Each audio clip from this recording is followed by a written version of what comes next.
Good morning everyone. Ako nga pala si Geraldine S. Yanson, ang ikalawang tagapagbulat sa hapon na ito. Ang kukontinue sa report ni Binibining Nicole. Ito ay tungkol sa ethics of globalization and some issues. Number 3, sexually transmitted disease.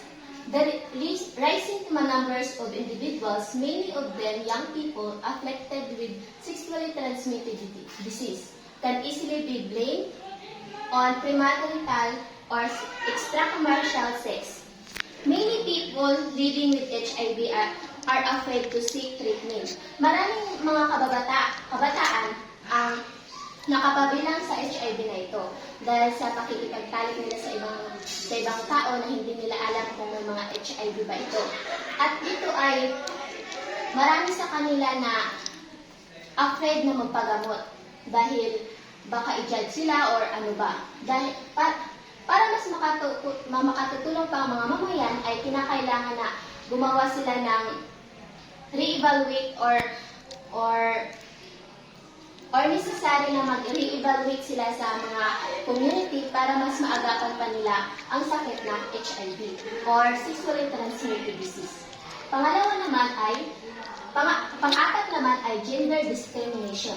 At the present members of the LGBTQ+ community are still being discriminated in the society by sexually transmitted queerness and other forms of gender expression that are contrary the norms are still not fully accepted. Ito yung mga babae, mga tomboy, mga bakla na hindi pa accepted ng lahat ng tao. Ito yung ginajudge sila dahil sa kanilang kasarian or sa kanilang kasuotan or ugali. Pero hindi naman sila lahat ay bad sa industry natin dahil iba sa kanila ay nakatutulong naman sa ating community. Dahil dito, naranasan nila yung bullying, discrimination, or even abuse na hindi naman dapat nila maranasan.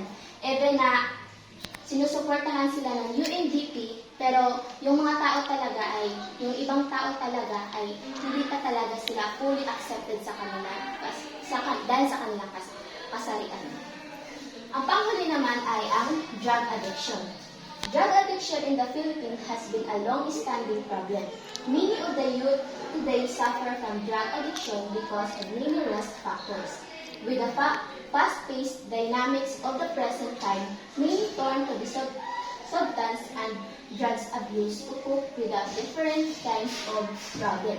Ito yung paggagamit ng mga droga, pag-aalcohol, or mga anything na makakasakit sa ating katawan. Ito yung marami kasing kababataan ang nalulong dahil sa droga dahil ang akala nila yung droga is makaka-solve sa kanilang problem, pero hindi talaga yun. Ito yung paggagamit ng droga na hindi naman dapat gamitin dahil nakakasama ito sa ating katawan at sa ating dreams, di ba?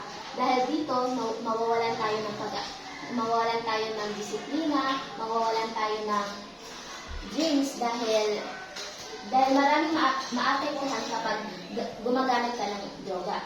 Dito ay instead of seeking professional helps to the young people are lured into vices or bad habits that only makes their condition worse. Diba? Imbis na humingi sila ng tulong sa mga professional na gumagamot sa drug addiction ay hindi nila kayang gawin dahil dito ay baka maranasan din nila yung pag-judge, diba?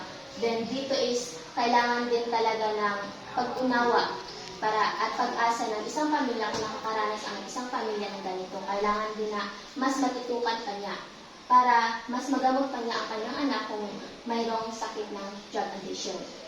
At dito lang po, at ipapatuloy po ito ni Binibining IPE sa aming tatalakayin na Ethics and Globalization. Maraming salamat.